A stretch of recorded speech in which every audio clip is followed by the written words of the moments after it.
Sejam muito bem-vindos a mais um episódio do podcast Volte para a Caixa. O meu nome é William Meller e eu quero te dar as boas-vindas a esse episódio que vai trazer um compilado de informações tão relevantes para esse fechamento do primeiro trimestre de 2026. Esse ano, até aqui, do ponto de vista de carreira, liderança e gestão organizacional, tem nos dado alguns dados muito relevantes para olhar para a forma como a gente vem trabalhando, para a forma como as coisas vêm acontecendo no mundo do trabalho.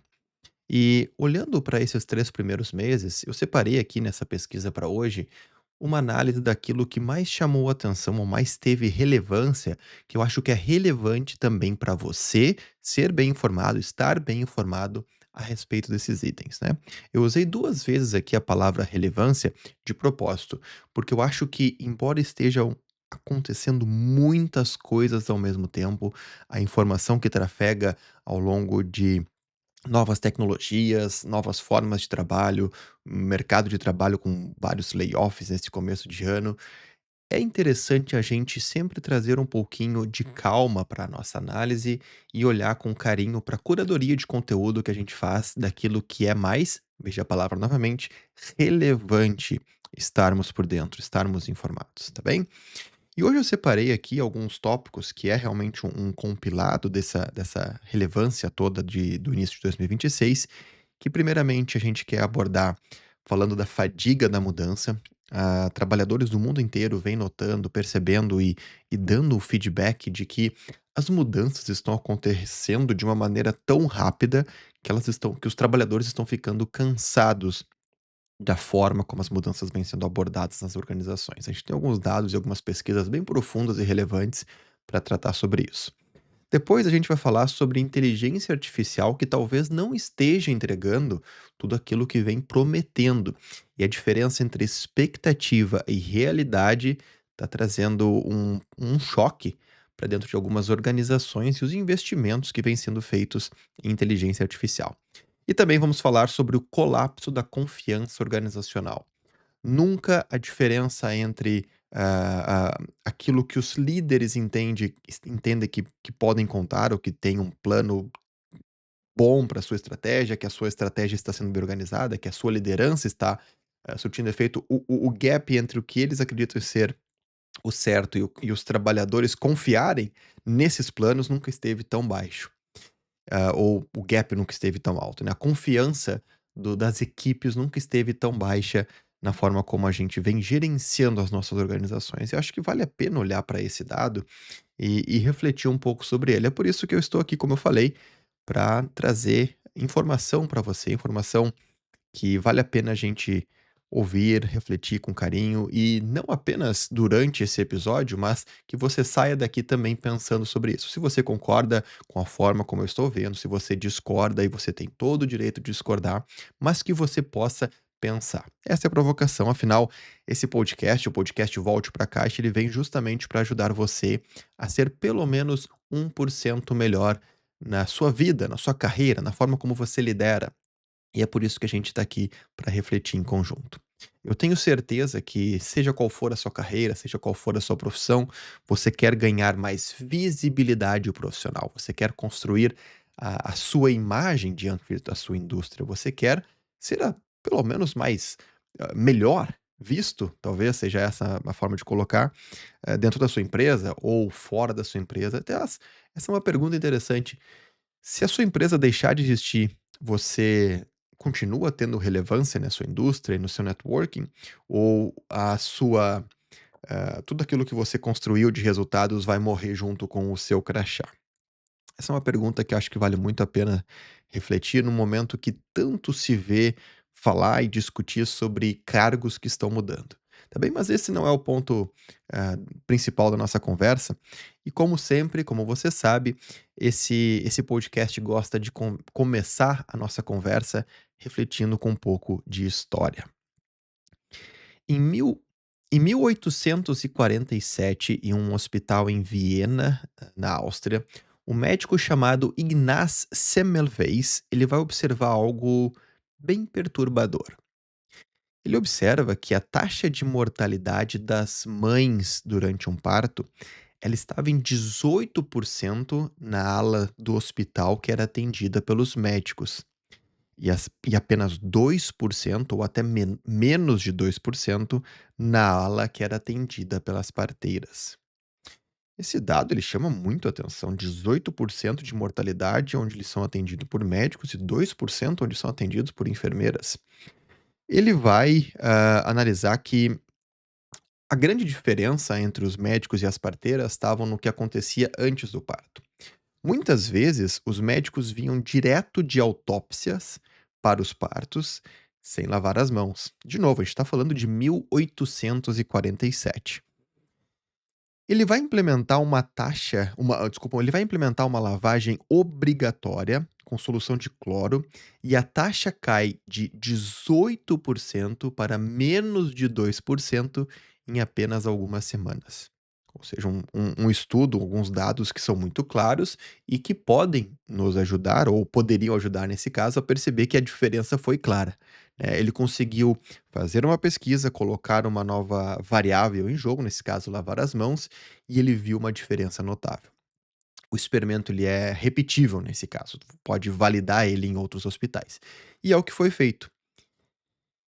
Mas a comunidade médica vai rejeitar completamente a análise que esse médico fez e o estudo dele também. Os próprios médicos vão começar a ridicularizar o Semmelweis pela descoberta que ele fez. Ele vai ser internado num hospício e vai morrer sem ver o que aconteceu com a sua descoberta. Anos depois, os médicos chamado Pasteur e Lister, eles vão confirmar essa teoria, vão repetir o estudo e confirmar a teoria várias décadas depois da morte do Semmelweis. E aqui a gente tem uma lição muito relevante que não é sobre higiene, não é sobre lavar as mãos, mas sim sobre quando acontece quando a gente ignora as evidências. Afinal, se você ainda se pergunta por que será que esses médicos rejeitaram? Ele teve um estudo que está salvando vidas. Veja bem, a pesquisa estava mostrando que os próprios médicos estavam sendo responsáveis pelas mortes, porque eles não estavam fazendo ou não estavam tomando uma atitude que poderia salvar vidas. Se essa pesquisa ganhasse a relevância, aqueles médicos estariam sendo responsabilizados por aquilo. Eles seriam, a comunidade médica seria então ridicularizada. Será que a evidência que mostra que algo que eu estou fazendo, que a minha organização está fazendo, que seja errada, ela não é relevante mesmo para que eu mude de opinião, mesmo para que a minha organização deixe de fazer algo? Eu quero acreditar que se eu descobrir algo que eu faço que não está dando o resultado esperado, ou não é bom, ou está fazendo mal para alguém, eu quero descobrir para tentar melhorar. Que quando tu pensa numa comunidade tão forte como a comunidade médica em Viena em 1847, obviamente tem muita coisa em jogo. E aqui a gente entra para reflexão justamente com a grande informação, o grande tópico desse nosso primeiro tema, que é sobre mudanças. Por quê? Porque a gente está enfrentando nesse começo de 2026, a gente tem algumas pesquisas bem interessantes, uma grande fadiga sobre a mudança que vem ocorrendo. E isso tudo vem acontecendo de uma maneira muito rápida. Nunca antes se viu tantas mudanças em um espaço tão curto de tempo, né. O problema não é quando você tem uma mudança ou 2 ou 4 mudanças no ano. Mas uma pesquisa em março de 2026, então uma pesquisa super recente da Deloitte, ela vai mostrar que um estudo com 9.000 líderes em 89 países, uma pesquisa feita em parceria com a Oxford Economics, uma pesquisa bem relevante, uma pesquisa bem profunda, uma pesquisa com dados relevantes, vai mostrar que as pessoas estão tendo uma grande dificuldade em entender por que que as mudanças estão acontecendo tão rápido em lidar com essas mudanças. Veja só esses dados que relevantes, tá? O primeiro deles é talvez um dos que mais chama atenção. Um em cada 3 trabalhadores no mundo passou por 15 ou mais mudanças organizacionais significativas no último ano. Eu vou repetir com calma para você. Um em cada 3 trabalhadores no mundo passou por 15 ou mais mudanças organizacionais significativas no último ano. É um dado muito relevante. Pensa que o último ano, 12 meses, ocorreram mudanças organizacionais, reestruturação, mudança de time, mudança de gerente, mudança de liderança sênior. dos mais diversos tipos. Em média, 1 em cada 3 trabalhadores passou por 15. É um número muito relevante, muito alto de mudança. E vou repetir, essa pesquisa ela tem um aprofundamento global com muitos profissionais e muitos líderes, feita pela Deloitte em parceria com a Oxford Economics. Apenas 27% dessas pessoas pesquisadas e desses líderes acreditam que as suas organizações estejam gerenciando mudança de uma forma eficaz. 27%. Todos os demais pensam que está sendo totalmente ineficiente a forma como as suas empresas lidam com mudança. 85% dos líderes, agora não pegando os trabalhadores de maneira geral, mas aqueles que têm uma posição de liderança, dizem que construir uma capacidade de adaptação e gestão de mudanças é crítico, mas apenas 7% dizem que estão conseguindo avançar nessa direção nas suas organizações. 7% dos líderes pesquisados entendem que as mudanças estão ajudando eles a avançar para o caminho correto e que as suas empresas estejam conseguindo adaptar bem essas mudanças no seu negócio. Todos esses números, eles são para mim extremamente relevantes para olhar para a situação que a gente tem hoje no mercado do trabalho e na saúde mental dos trabalhadores. Porque ao mesmo tempo que a gente tem tanta mudança acontecendo, que a tecnologia avança de maneira tão rápida e a gente precisa abordar isso dentro das organizações, obviamente para não ficar para trás, o que é totalmente compreensível, é bom citar isso, mas nunca foi tão rápido, nunca foi tão acelerado e nunca se teve tanto problema, é o que a pesquisa está dizendo, não sou eu, nunca se teve tanto problema para gerenciar as mudanças de uma maneira eficaz. 7% dos líderes acham que estão fazendo algo ou que as suas organizações estão fazendo algo de relevante em cima de gestão de mudanças, isso é muito pouco. E de novo, 1 em cada 3 trabalhadores passarem por 15 mudanças relevantes nos últimos 12 meses, isso é realmente um número que faz, obviamente, refletir sobre tantos casos de burnout, de problemas, dos mais diversos que a gente vem vendo nos times ao redor do mundo. De novo, essa pesquisa ela foca muito, do ponto de vista organizacional, mas existem outras pesquisas, você pode pesquisar, pode validar a informação que eu estou trazendo aqui, que mostram que nesse início de 2026, o número de pessoas que estão, sendo afastadas por motivos médicos, de saúde mental das suas empresas, também está muito alto, tá. Obviamente é bom citar, porque eu também tenho eu critico muito quando alguém faz uma análise de um dado, aqui e outro dado aqui e tenta fazer uma relação entre eles que não existe. Eu estou cuidando, eu quero tomar esse cuidado de que você não pense que eu estou fazendo uma relação cruzada, porque para isso seria necessário fazer um estudo aprofundado e entender se o dado A das essa crise de mudanças organizacionais e o dado B, da saúde mental dos trabalhadores, estão realmente ou tem algum tipo de correlação. Pode ser que eles não tenham nenhuma, tá bem? Eu detesto quando as pessoas fazem esse tipo de correlação entre fatos que não tem nenhum tipo de prova que mostra essa correlação. Mas eu não posso deixar de citar, porque esse é o objetivo do conteúdo que eu crio, que a leitura que eu faço é que pelo menos algum tipo de conexão sobre uma organização tão ruim que a gente vem vendo, e essa pesquisa mostra de novo, sobre como a gente lida com mudanças tão rápidas, isso afetam a ansiedade das pessoas. E bom, se a ansiedade vai levar ao burnout, aí eu gostaria muito de convidar um médico aqui de saúde mental para a gente conversar sobre isso e entender a relação. Mas a leitura nesse ponto específico, ela é fácil e plausível de ser feita, tá bom?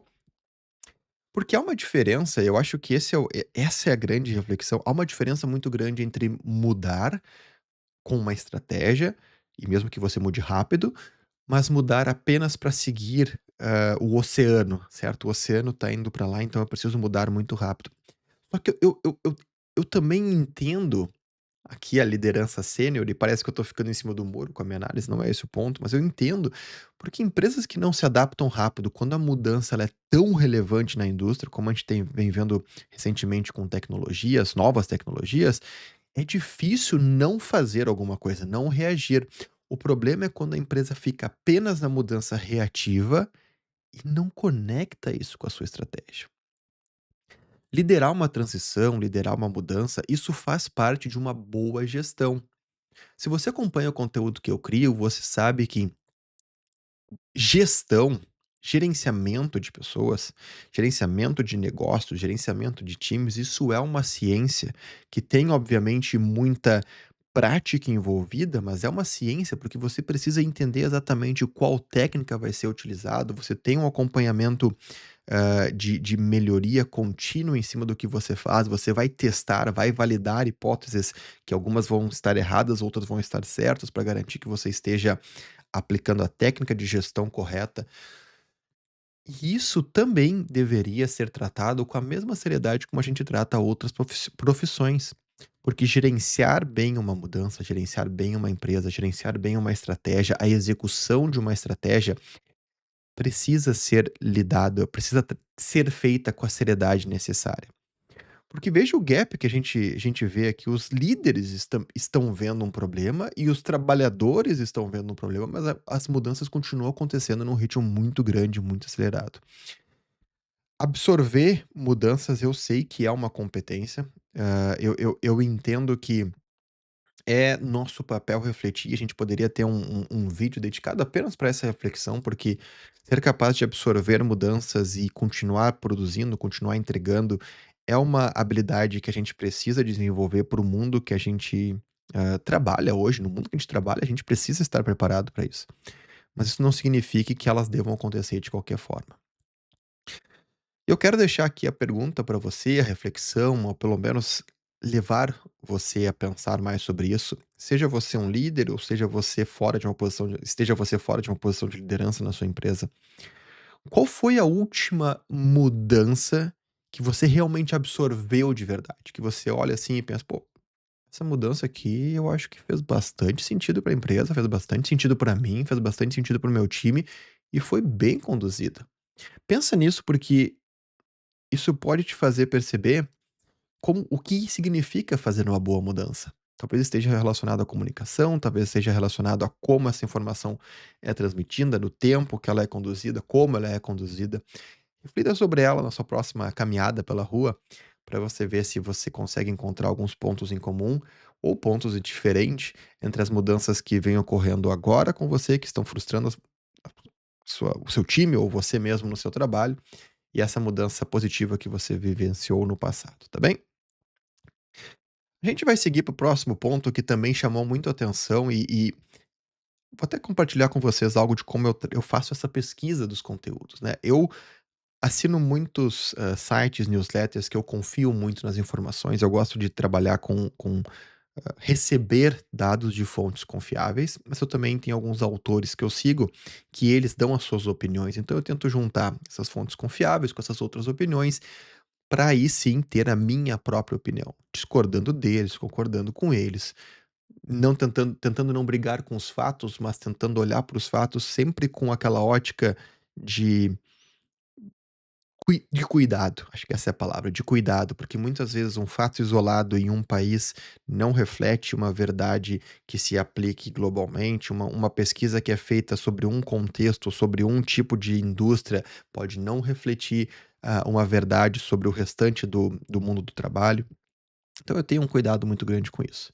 E mais recentemente, obviamente, eu também venho utilizando inteligência artificial para suportar toda a minha pesquisa. Então, entender aquilo que eu estou vendo que está chegando, digamos assim, no meu inbox, com o que está acontecendo fora do que eu recebo, fora da bolha de informação que eu consumo. E os temas que eu separei para o podcast de hoje, eles apareceram com evidência tanto na minha, curadoria de inbox daquilo que eu recebo, quanto com o que estava fora da minha bolha de informação. E esse segundo aqui é o eu diria, o que mais apareceu sem sombra de dúvida. Nos últimos 3 anos, inteligência artificial foi com certeza o assunto mais falado no mercado de trabalho, no mercado de tecnologia, em todos os âmbitos que você caminha. E obviamente a gente vem tentando entender aonde, como inteligência artificial vai fazer eu como pessoa trabalhar melhor, ser mais produtivo e não perder o meu posto, talvez eu perca o meu cargo específico, mas as minhas competências junto com esse novo mundo de inteligência artificial, eu vou me adaptar para enfrentá-lo produzir e me destacar da forma certa. E também para as empresas não podem ficar para trás com seus negócios, então trazendo inteligência artificial para dentro do negócio, dentro dos seus processos, dentro da sua forma de trabalho, para tentar entregar mais valor ou produzir mais valor. Seja esse valor de uma forma percebida mais rápida ou seja um valor de forma percebida como mais correto, mais eficaz.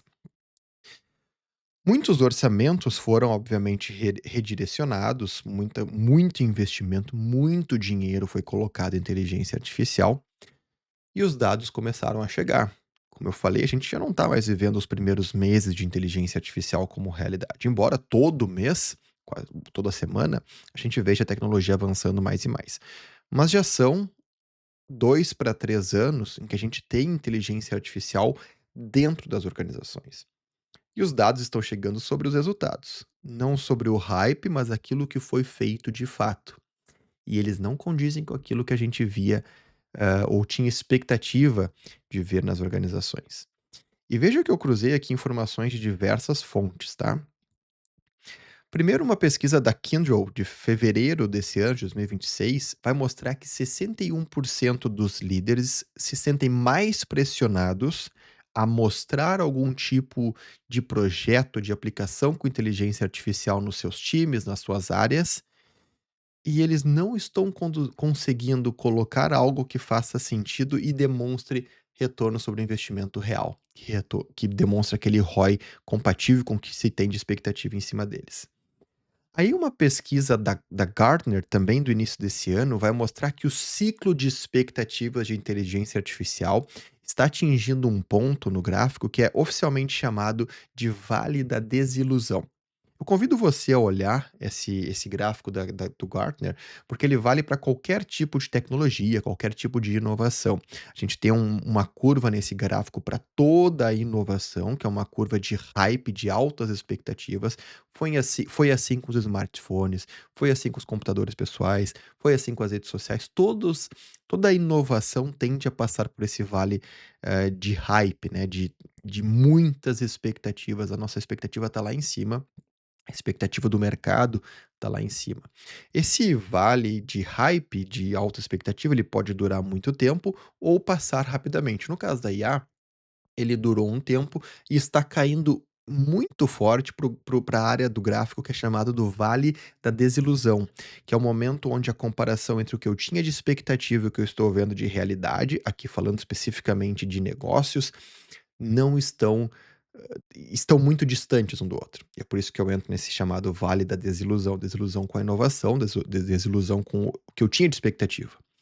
E por quê? Porque os resultados reais, o retorno sobre o investimento, ainda não está mostrando que a inteligência artificial já está mudando, o patamar completamente dos negócios. Veja bem, eu estou aqui para provocar o pensamento, não estou aqui para ser um cético. Eu mesmo já vi, projetos serem entregues de maneira mais eficiente, mais eficaz, ou até mesmo ser cancelados por causa de um bom uso de inteligência artificial que mostrou que não valeria a pena investir o tempo naquele tipo de projeto. Então eu já vivenciei projetos onde eu consigo ver um retorno sobre o investimento, mas ainda veja que o ponto aqui não é apenas o retorno específico naquele projeto, naquela tecnologia, naquela área, desenvolvendo o software mais rápido. É no contexto geral, a expectativa que os negócios, que as empresas, que o mundo corporativo tinha e a realidade que os dados estão demonstrando agora. Não sou eu que estou falando, são esses dados do Gartner, são os dados da Kyndryl e é também uma pesquisa do MIT que vai mostrar que apenas 5% dos programas pilotos com inteligência artificial generativa estão alcançando a expectativa de receita ou de retorno financeiro sobre o investimento. 95% estão empacados ou falhando. Óbvio, a gente pode refletir, a gente pode debater, a gente pode ir contra o dado, pelo menos para tentar olhar pela ótica de tudo que as empresas estão aprendendo com essas falhas, todo o aprendizado corporativo, todas as coisas que eu estou testando e colhendo resultados mais rápido. Tá tudo certo olhar por essa ótica. Mas os dados ainda mostram que 95% do que eu tinha de expectativa naqueles projetos estão falhando e eles não estão dando o retorno esperado. O dinheiro não está retornando. Essa análise é muito legal, essa do MIT, porque ela traz o que ele percebe no estudo, o que que tem diferente naqueles 5% que estão dando resultado. E eu falei sobre isso em outro vídeo. Primeiramente é ter um caso específico de uso, então não apenas colocar IA para tudo e para dizer que você está utilizando inteligência artificial, mas colocar bem especificamente numa ponta do seu processo, numa área, tentando substituir ou fazer mais rápido ou melhor, não apenas mais rápido, por favor, eu venho falando isso muitas vezes, mas fazer algo melhor muito específico.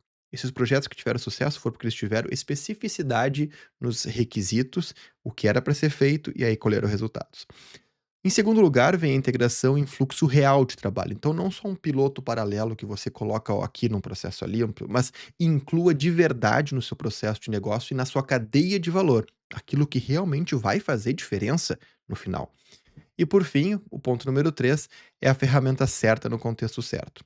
Então, colocar, qualquer solução genérica não dá resultado, e essa pesquisa do MIT mostra que quando você tem uma solução certa, mesmo que seja uma solução menor, mais quadrada, mas aplicada no problema certo, você tem um retorno muito melhor. Para quem lidera, a reflexão aqui é obviamente o que que eu estou fazendo, quais são os programas com inteligência artificial que eu estou atuando, que eu devo fazer essas perguntas, esses 3 pontos que o MIT traz, mas também para os negócios de maneira geral, né. Quais iniciativas de inteligência artificial que eu estou vendo um ganho real?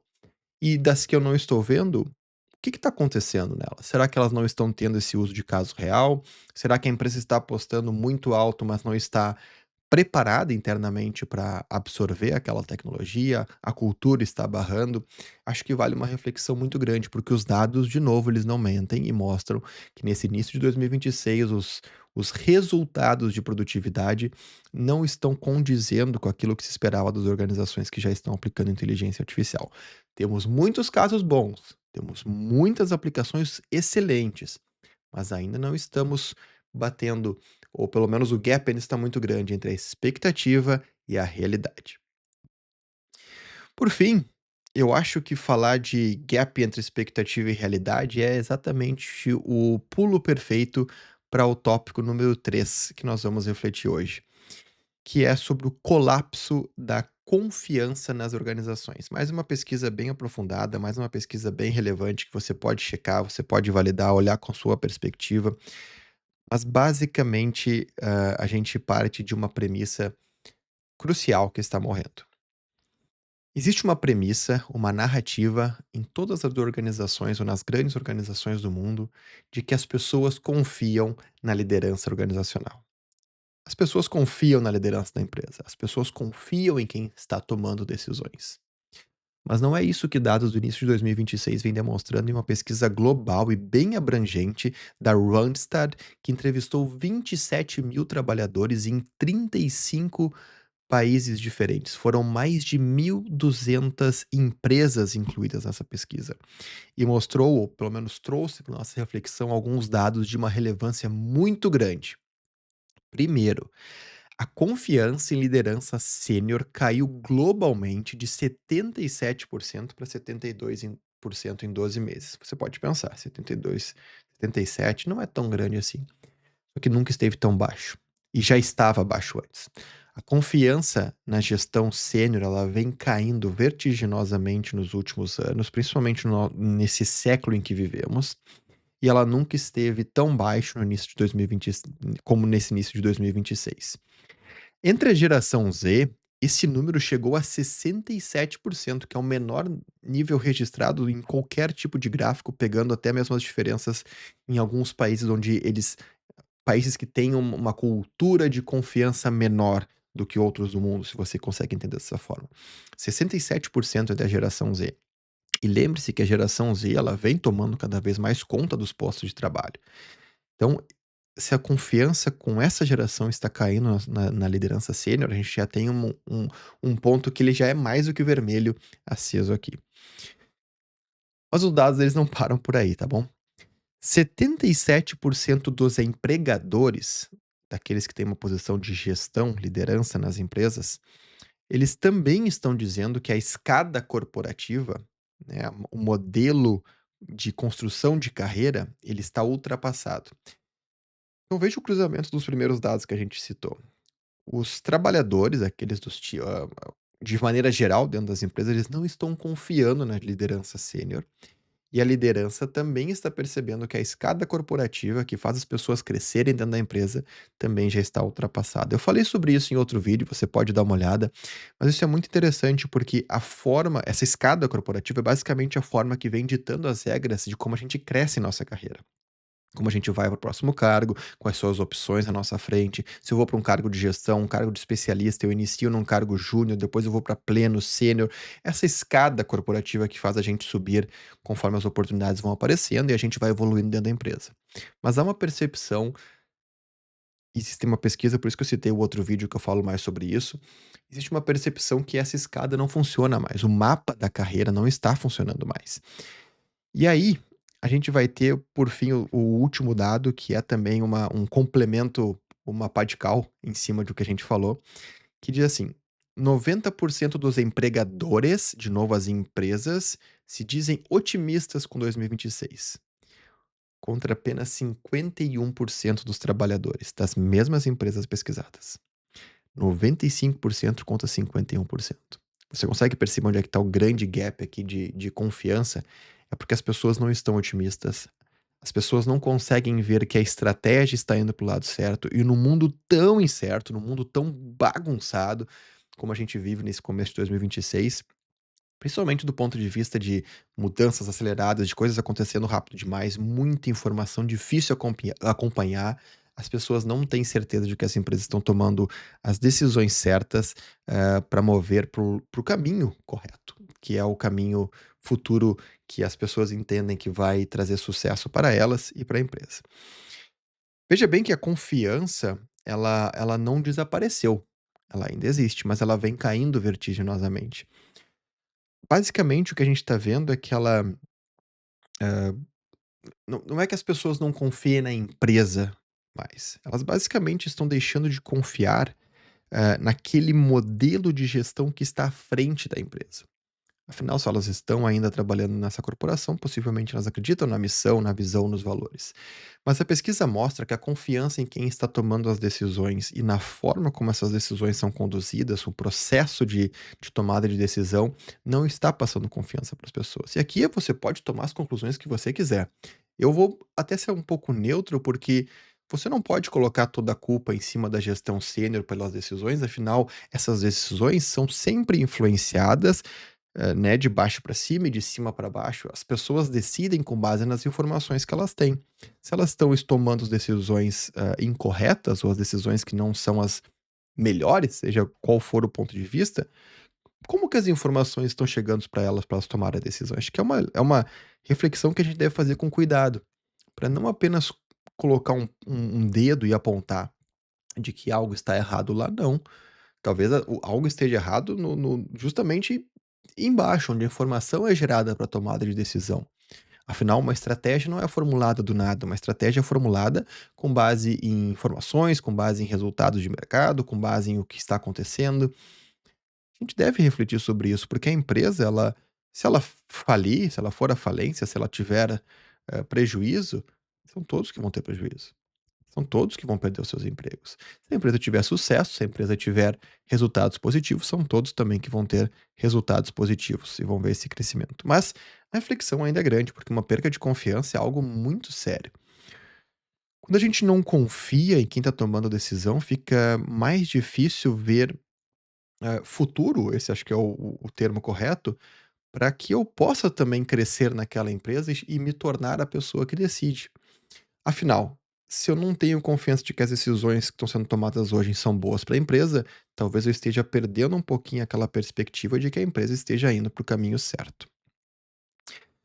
Aqui eu quero deixar uma pergunta para reflexão nesse tópico e nesse vídeo, que é justamente nessa nossa conversa, seja onde você estiver assistindo, que se a confiança no seu ambiente de trabalho, no time que você trabalha, pudesse ser medida, como é que estaria se essa confiança, hein? Você acha que vocês aí no seu time, no seu setor, na sua área, vocês confiam na liderança de vocês? Vocês confiam no líder direto de vocês? Vocês confiam na liderança sênior da empresa que vocês trabalham? E entre vocês, existe uma confiança no trabalho que é feito?